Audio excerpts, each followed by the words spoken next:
युगपत समीकरण। तो ये यूपी बोर्ड की 8वें क्लास की गणित का 7वां अध्याय है। जैसा आप यहाँ लिखा देख रहे हैं, इकाई नंबर 7। तो इसमें 2 चर वाले रेखी समीकरण का युगपत समीकरण और उनका हल जो है इसमें आपको मिलेगा। और 2 चर वाले वार्तिक प्रश्नों का युगपत समीकरण द्वारा हल। इसी तरह जो प्रैक्टिकल लाइफ में हमारी प्रॉब्लम्स आती हैं, उनमें भी जहाँ पे 2 चर होते हैं, यानी बदलने वाली चीज़ें जहाँ 2 होती हैं, उस तरह की समस्याओं को रेखी समीकरण में बदलकर और उनको हल करना इस अध्याय में आपको सिखाया जाएगा। ठीक है? यानी एक तो आपको बेसिक्स सिखाए जाएँगे कि 2 चर वाले रेखी समीकरण होते किस तरह से, और इनका फिर प्रयोग हमारी जो दैनिक जीवन की समस्याएँ हैं, उसमें इसका प्रयोग करके उनको हल किया जाए। तो जैसा कि आप नीचे देख रहे हैं, पिछली कक्षाओं में आपने एक चर वाले रेखी समीकरणों का बनाना, हल करना ये सब सीखा था। यानी पहले हम खाली x में समीकरण पढ़ते थे। अब यहाँ पे x और y 2 चर राशियों का प्रयोग करके और उसका हल हम तथा इसकी सत्यता की जांच करना सीखा है।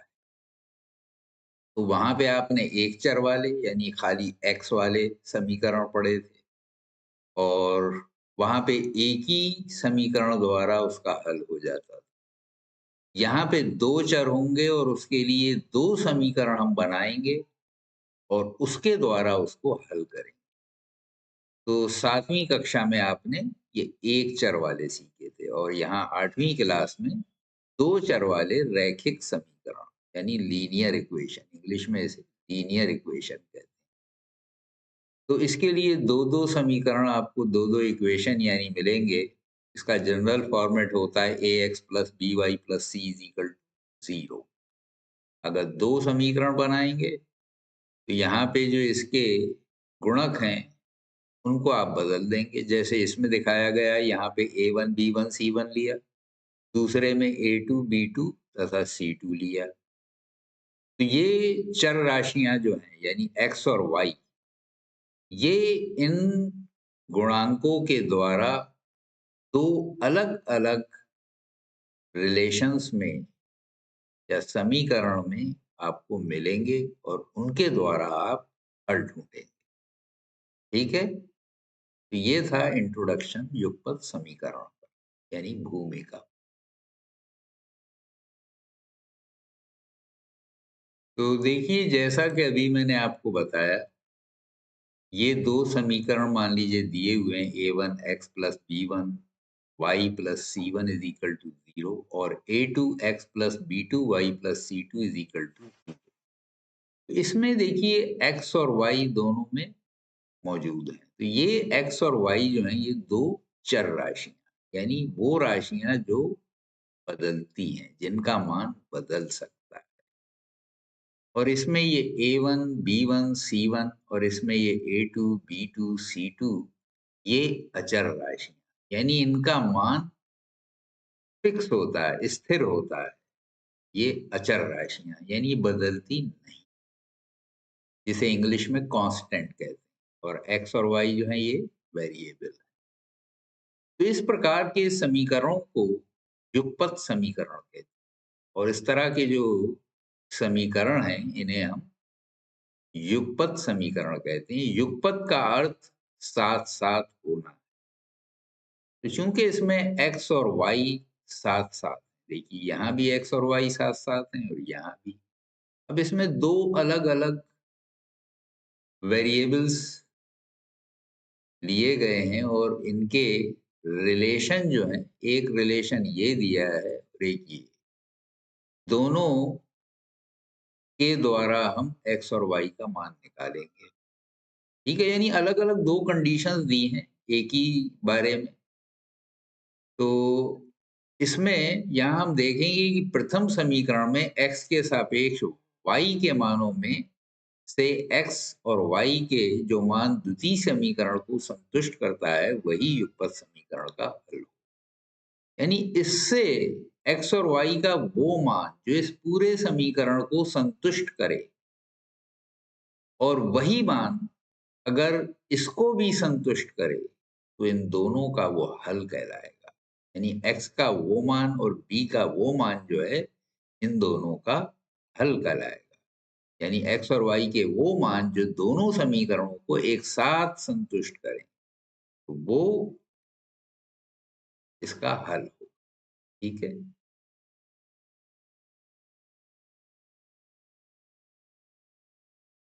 अब देखिए यही चीज जो अभी मैंने थ्योरी आपको बताई, परिभाषा इनकी चार अचर राशियों की और रैखिक समीकरण की या युगपत समीकरण की, उनका प्रयोग करके अब उसको हल करना सिखाया जाए। और इसके लिए इन्होंने फिलहाल यहाँ 3 उदाहरण लिए। 2 ये आपके सामने नजर आ रहे हैं। तो 2 अज्ञात चर वाले रैखिक समीकरण है ये, यानी चर इसमें कौन सी संख्याएं हैं? ये x और y। ठीक है। और ये जो है इसमें 2, इसमें 1, यहाँ 3, यहाँ -1, यहाँ 5, यहाँ 10, ये अचर राशियां। तो ऐसे x के मान और y के मान जो इन दोनों को संतुष्ट करें वही इनका हल हो। उसी हल पर अब विचार किया। तो सबसे पहले देखिए, एक समीकरण लेके यानी 2x प्लस वाई जो था इसको लेके x और y के कौन कौन से ऐसे मान हैं जो इन समीकरणों को संतुष्ट कर सकते हैं उसकी एक टेबल बनाई, एक सारणी बनाई। अब जैसे इसमें अगर हम x की जगह 1 रखते हैं तो उसी के लिए y का मान 3 आए। तो देखिए यहाँ पे अगर 1 रखेंगे तो 2 एकम 2 हो जाएगा और ये 3 एकम 3। तो 3 और 2 5, तो सीधी तरफ 5 था तो दोनों तरफ बराबर। तो ऐसे मान को जो इसमें एक्स वाई की जगह रखने पे इसका मान दाहिने पक्ष के बराबर हो जाए वो इसका मान होता है। यानी वो वैल्यूज जो इस इक्वेशन को सेटिस्फाई करें।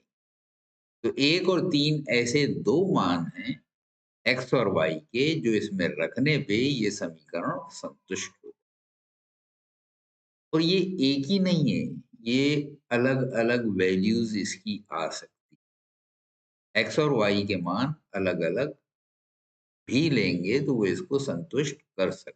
तो देखिए यहाँ पे x की जगह 2 ले लिया तो 2 दूनी 4 हो गया। 5 में से 4 घटाएंगे तो 1 बचेगा, तो यहाँ पे y का मान 1 आ जाएगा। ऐसे ही यहाँ पे अगर इसमें 2 एकम 2 लिया था, इसको सीधी तरफ ले जाइए तो 5 में से 2 घटाए 3, तो y का मान देखिए 3 हो गया। तो ये दोनों जो अंक हैं ये भी x और y के मान को संतुष्ट कर रहे हैं और ये भी कर रहे हैं। इसी तरह यहाँ पे और भी मान लिए गए। ये पॉजिटिव था तो ये नेगेटिव हो गया। अब यहाँ दोनों देखिए पॉजिटिव आए, यहाँ और यहाँ। अब यहाँ पे इसको 3 ले लेते हैं तो क्या होगा? 3 दूनी 6 हो गया। अब 6 को सीधी तरफ लेके जाएंगे तो -6 हो जाएगा। तो 5 में से 6 को घटाएंगे तो 6 चूंकि बड़ा है तो माइनस का 1 बचेगा, इसीलिए यहाँ माइनस आ गया। ऐसे ही ये अंक बढ़ता जाएगा जैसे जैसे आप ऊपर वाला बढ़ाएंगे। अब आपने x की जगह 4 रखा तो 4 दूनी 8 हो गया। अब 8 को इधर लेके जाएंगे तो 5 माइनस 8 यानी -3 हो जाएगा। तो y का मान उसके लिए -3 आ जाएगा। अगर x 0 रखेंगे तो 0 इधर ले जाके तो कोई फर्क पड़ेगा नहीं। 5 में से 0 घटाएंगे 5 ही बचेगा, तो y का मान 5 आ जाएगा। ऐसे ही x का मान अगर माइनस में लेंगे, -1 लिया तो 2 एकम 2 माइनस का 2 हो गया। दाईं तरफ जाके प्लस का हो जाएगा, 5 और 2 7। तो यहाँ पे देखिए 7 आ गया। अब जैसे जैसे इसका आंकिक मान बढ़ता जाएगा ये -2 हो गया, लेकिन असल में तो वैल्यू घट रही है। अंक आपको बड़ा जरूर दिखाई दे रहा है क्योंकि चिन्ह इसके साथ ऋणात्मक है तो इसका मान घट रहा है। इधर घटेगा तो इधर बढ़ जाएगा। जैसे यहाँ आपने देखा, यहाँ 1 था तो ये 3 था, यहाँ 2 किया तो ये 1 हो गया, यहाँ 3 किया तो ये माइनस में चला गया, 4 किया तो ये -3 हो गया। ऐसे ही यहाँ पे अगर माइनस करेंगे तो ये बढ़ जाएगा, यहाँ 0 किया तो ये 5 हो गया, यहाँ -1 करेंगे तो ये 7 हो जाएगा। क्यों? यहाँ पे अगर x की जगह -1 किया तो -2 हो गया, -2 को इधर लेके जाएँगे +2 हो जाएगा, 5 और 2 7 हो गए। ऐसे ही अगर 2 रखेंगे तो 2 दूनी 4 इधर जाएगा तो प्लस का हो जाएगा, 5 4 9 हो गए। 3 अगर रखेंगे तो 3 दूनी 6, 6 इधर लेके जाएँगे 6 5 11 तो यहाँ पे 11 आ जाएगा। अगर 4 रखेंगे माइनस का, 4 दूनी 8 इधर जाके प्लस हो जाएगा, तो 8 5 13। इस तरह से ये टेबल बनाई गई, ठीक है? और ये टेबल अगर इसको सैटिस्फाई करती है, तो हमें हल मिल जाएगा और वो मान जो इसको भी सैटिस्फाई करे इनमें से, तो वो इसका हल होगा। तो समीकरण 3x minus y is equal to 10 के सापेक्ष y के मान की सारणी अब आगे दी जाएगी।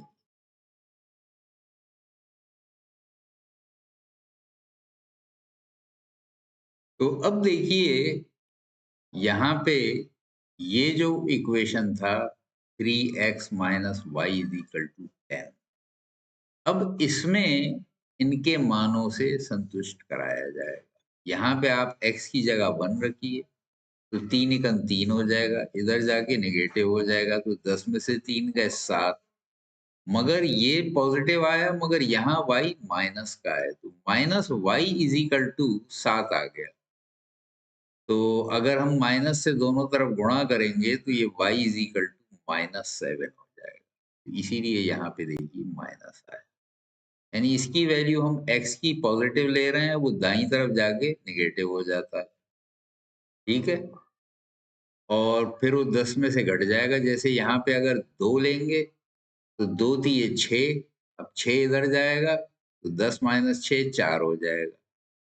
अब चूंकि यहाँ y नेगेटिव था जैसे इसमें हमने देखा, उसका चिन्ह बदल जाएगा और यहाँ पे y का मान -4 हो जाएगा। ऐसे ही 3 रखने पे 3 तिये 9, इधर लेके जाएंगे 10 में से 9 गया 1, तो y का ये मान -1 हो जाएगा।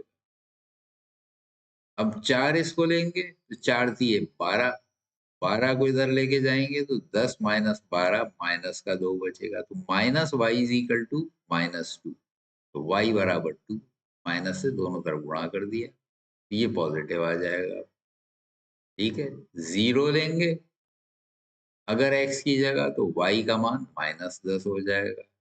अब इसके बाद माइनस लेना शुरू किया तो -1 रखा तो इधर तो -3 हो जाएगा, राइट हैंड साइड जाके प्लस हो जाएगा और वो 13 हो जाएगा, 10 3 13। लेकिन y चूंकि नेगेटिव है, जब इसको पॉजिटिव करेंगे तो सीधी तरफ नेगेटिव हो जाएगा, इसलिए मान जो है माइनस के 13 है। जैसे 0 रखने पे यहाँ 0 रखा था तो 3x 0 हो गया, तो minus y is equal to 10, तो y इज इक्वल टू -10 अगर हम माइनस से दोनों तरफ गुणा कर देंगे। इसी तरह अगर -2 रखेंगे तो -6 हो गया, इधर जाके प्लस हो गया, तो 10 6 16 और यहाँ पे भी वैसे ही फिर minus y is equal to 16, तो वाई इज इक्वल टू -16 ये आ गया। ऐसे ही -3 रखेंगे तो 3 तिये 9 और इधर जाके +9 हो जाएगा यानी 19 हो जाएगा और यहाँ माइनस है तो minus y is equal to 19 यानी 19। तो माइनस से दोनों तरफ गुणा कर देंगे तो y बराबर -19 हो जाएगा, ठीक है? तो ये देखिए -19 आ गया। -4 रखेंगे तो 4 तिये 12, इधर लेके जाएंगे प्लस का 12 हो जाएगा तो 10 और 12 22। लेकिन यहाँ पे माइनस वाई बराबर ये 22 आया तो y बराबर -22 हो जाएगा। इस तरह से ये टेबल कंप्लीट हो गई। अब हम ये देखेंगे कि जो 2x प्लस वाई दिया था और 3x माइनस वाई, इसमें कौन से ऐसे मान हैं जो दोनों टेबल में मौजूद? तो अभी जैसे आपने ऊपर देखा कि उस टेबल में भी x की जगह अगर 3 रखा था तो y -1 आया था और यहाँ पे भी x की जगह जब 3 रखा तो -1 आया। तो यानी ये सेट ऑफ वैल्यूज जो है, ये कॉम्बिनेशन, ये दोनों में मौजूद है, कॉमन है। तो यही इसका हल होगा। यानी इसकी पूरी सारणी में वो मान जो दोनों को संतुष्ट करें, वही इस समीकरण का हल होगा। वो है 3 और -1। यानी x के मान 3 के लिए y का मान -1 दोनों समीकरणों से आ रहा है, इस वाले से भी और इस वाले से भी। ठीक है? तो यानी ये इन समीकरणों का हल हो गया। ठीक? अब समीकरण युग्म की बात करेंगे। x + 3y = 5। अगर इसको देखिए 2 से गुणा कर दें पूरे को, तो क्या हो जाएगा? 2x + 6y = 10। अगर इसके हल पे विचार करें, यहाँ हम देखते हैं कि दोनों समीकरण एक दूसरे से भिन्न नहीं हैं, ये अलग नहीं है। इसी में हमने 2 से पूरे में गुणा कर दिया तो ये बन गया। तो पहले समीकरण के दोनों पक्षों में 2 से गुणा करने पर दूसरा समीकरण प्राप्त हो गया। इसलिए ये समीकरण इससे अलग नहीं है, इसी से बनाया गया। ठीक है?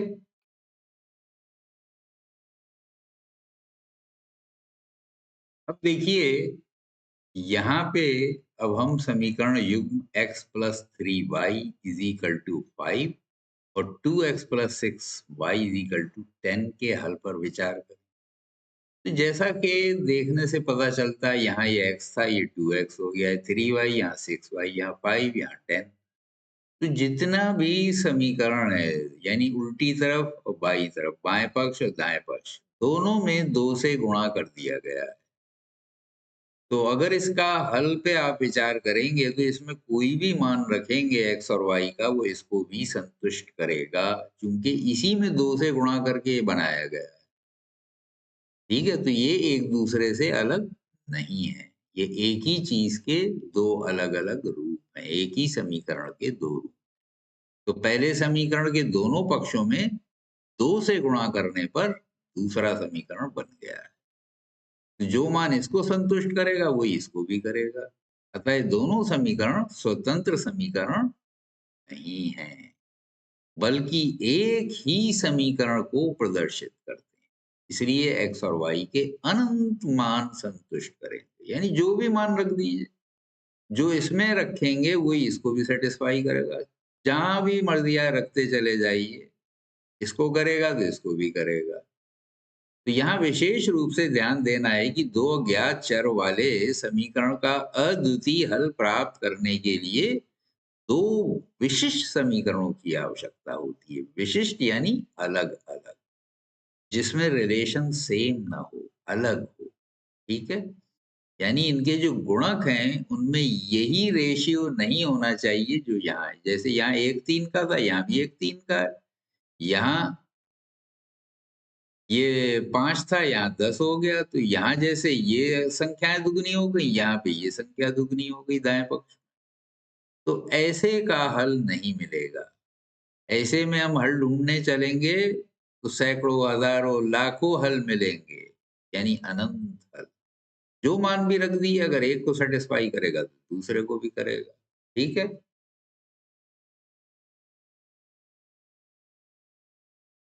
अब यहाँ पे क्या किया देखिए कि ये तो वैसे ही ले लिया जो पहला समीकरण था, और ये तीसरा जो अभी लिया था, इसमें लेफ्ट साइड में यानी बराबर के बाएं पक्ष में तो वही है, इसमें 2 से गुणा कर दिया है।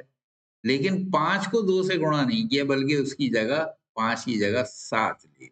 तो ये दोनों समीकरण अब अलग हो गए। लेकिन अगर आप इसमें इसके मान को रख के देखेंगे, तो कभी भी संतुष्ट नहीं करेगा, क्योंकि ये दोनों बिल्कुल एक दूसरे से अलग हो गए। ठीक है? चूँकि इसमें हमने यहाँ पे सीधी तरफ मान बदल दिया है, बजाय 10 के 7 कर दिया है। ये कदापि संतुष्ट नहीं करेगा, क्योंकि x और y के किसी मान के लिए x + y = इतने हो, तो इतने, यानी x + 3y = 10 होगा, जो कदापि 7 नहीं हो सकता। अतः दोनों समीकरणों को संतुष्ट करने वाला x और y का कोई मान नहीं होगा। ठीक है, क्योंकि उसी समीकरण में हमने गुणा कर दिया है लेकिन दाईं तरफ नहीं किया, तो ऐसे में कोई भी मान जो इसको सेटिस्फाई करेगा वो इसको नहीं करेगा। तो इन उदाहरणों में हम देखते हैं कि केवल प्रथम स्थिति में ही समीकरणों का अद्वितीय हल प्राप्त होता है, जो फर्स्ट हमने नंबर पे लिया था। ठीक है, अतः प्रथम स्थिति में ही रेखीय युग्म समीकरण जो है वो युगपत समीकरण, यानी साथ साथ, यानी अलग नहीं है, एक दूसरे से जुड़े हुए हैं। तो आपने दूसरा जो पढ़ा था 3x माइनस वाई वाला और पहला ये, तो ये आपस में ऐसे समीकरण हैं जो एक दूसरे से जुड़े हुए हैं, यानी साथ साथ। क्यों? यहाँ पे अगर इनके जो गुणक हैं उनका अगर अनुपात निकालेंगे तो a1 upon a2 is equal to 2/3 और b1 upon b2 is equal to 1 upon -1, यानी -1, अर्थात a1 upon a2 not equal to b1 upon b2, जबकि अन्य दोनों स्थितियों में a1 upon a2 is equal to b1 upon b2। बाकी में जो है ये रेशियो इनका, यानी x के गुणकों का और y के गुणकों का अलग अलग नहीं है, यहाँ पे इक्वल है। जैसे यहाँ पे आप लीजिए तो x और इसका, इसमें अगर जैसे हम लेते हैं क्या होगा, ये 1 है तो ये 2 है, यानी a1 अपॉन a2 जो है क्या हो गए, वो हो गए 1 अपॉन 2। इसी तरह b1 अपॉन b2, इसी में अगर लें तो 3 और ये 6, ये 3 ये 6, इसको रिड्यूस करेंगे तो 1/2 हो जाएगा। तो यानी ये मान और ये मान सेम है। तो ऐसे में इनका मान संभव नहीं है अगर सीधी तरफ वैल्यू अलग होगी। ये 5 है, ये 7 है, तो इसका हल नहीं निकलेगा। ठीक है, क्यों नहीं निकलेगा? क्योंकि ये दो ऐसी रेखाओं को प्रदर्शित करेगा जो आपस में कभी नहीं मिलती हैं, यानी पैरेलल होंगी। ऐसी दो रेखाएं मिलेंगी इनसे, रेखाएं तो मिलेंगी मगर एक दूसरे के पैरेलल, इनका मान आपस में कभी नहीं मिलेगा। जब ये जो गुणक हैं इनका आपस में रेशियो इक्वल है और सीधी तरफ जो कांस्टेंट है वो अलग हैं, तो इस तरह की रेखा को प्रदर्शित करेंगे। और जो पहली स्थिति थी उसमें क्या होगा, एक रेखा अगर ऐसी है तो दूसरी ये, तो यहाँ पे एक बिंदु ऐसा जरूर मिलेगा जहां एक दूसरे को ये काटेंगी। ठीक है, जो हमने पहला कंडीशन ली थी। दूसरी वाली तो जो थी उसमें क्या है कि दोनों एक दूसरे के ऊपर आ जाएंगी लाइन, यानी दोनों एक ही रेखा के समीकरण है, तो यानी दोनों एक दूसरे के इस तरह से ऊपर ओवरलैप कर जाएंगे। तो फर्स्ट कंडीशन ये हो जाएगी, सेकंड वाली की ये हो जाएगी, और ये थर्ड जो है जहाँ पे खाली सीधी तरफ बदल दिया तो वो ये हो जाएगी, यानी समांतर हो जाएंगी। ये इंटरसेक्ट करेंगी, काटेंगी एक दूसरे को। पहले वाले कंडीशन में x प्लस 3y और 3x माइनस वाई जो लिया था उसमें तो ये कंडीशन आई, और आपने जो अभी पीछे लिया था जिसमें यहाँ 5 था यहाँ 10 था, वो वाला समीकरण लेंगे तो ये कंडीशन आ जाएगी पैरेलल लाइन वाली। और अगर सॉरी उसमें ये वाली कंडीशन आ जाएगी सेकंड वाली, और जहाँ पे ये राइट हैंड साइड के ये जो कांस्टेंट्स हैं ये अलग हैं, उल्टी तरफ इनका रेशियो सेम है, वो पैरेलल लाइंस हो, ये वाली कंडीशन थर्ड। ठीक है,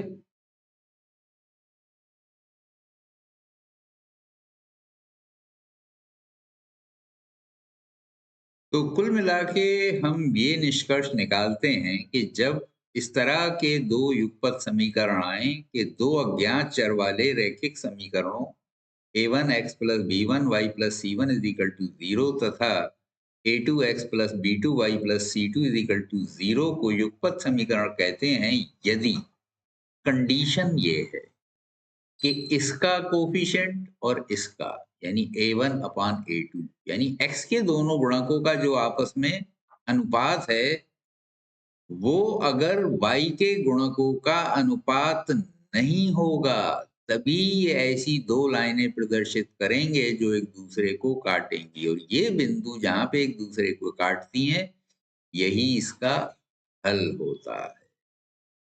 ठीक है।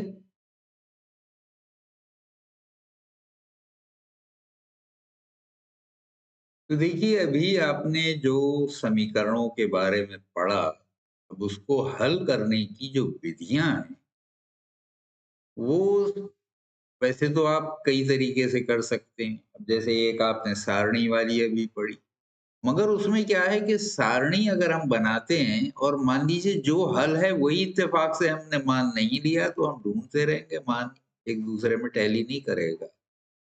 तो सारणी वाला जो सिस्टम है वो ज्यादा अच्छा नहीं। तो उसके बजाय उसको हल करने के और दो तरीके हैं जो यहाँ दिए हुए हैं, और ये दो हल करने के तरीके हैं प्रतिस्थापन विधि और विलोपन विधि। प्रतिस्थापन यानी बदल देना, विलोपन यानी खत्म कर देना। तो अभी क्या है, इसको मैं यहाँ पे दिखा रहा हूँ। तो यहाँ पे देखिए, प्रतिस्थापन विधि में क्या होता है कि इस विधि के अंतर्गत हम एक समीकरण से एक अज्ञात चर का मान या तो x का ले लेंगे या y का ले लेंगे, और उसको दूसरे पदों में, जैसे यहाँ मैंने दिखाया है कि a1x plus b1y plus is equal to c1। मान लीजिए ये है समीकरण दिया हुआ, तो इस b1y को सीधी तरफ ले गए, तो अब आपका c1 माइनस b1y हो गया, क्योंकि इधर से इधर जाएगा नेगेटिव हो जाएगा, और इस a1 को भी दाईं तरफ ले गए, इधर गुणा है, इधर जाके भाग हो जाएगा, तो x का मान आ गया a1 minus b1y upon a1। अब इस मान को उठा के जो दूसरा हमारा समीकरण था, मान लीजिए वो था a2x plus b2y is equal to c2 था, मान लीजिए। तो यहाँ x की जगह ये मान रख देंगे, यानी ये कर देंगे a2 c1 minus b1y upon a1। तो x की जगह ये उठा के रख दिया है। एक समीकरण ये था, एक ये था, इससे हमने x का मान निकाला y के पदों में, तो ये उठा के इस वाले में यानी दूसरे समीकरण में x की जगह रख दिया। तो अब जो है ये सारा समीकरण जो है एक वेरिएबल में बदल जाएगा। अब यहाँ पे भी देखिए y है, यहाँ भी y है, x गायब हो गया, तो इस तरह से y का मान आ जाएगा। ठीक है। और y के अलावा बाकी सब कांस्टेंट हैं, तो इनकी वैल्यू निकल आएगी। तो ये कहलाता है प्रतिस्थापन विधि, यानी एक समीकरण से एक चर राशि का मान दूसरे के पदों में व्यक्त करके उसको उठा के दूसरे समीकरण में रख दीजिए। तो ये तरीका प्रतिस्थापन विधि कहलाएगी। ठीक है।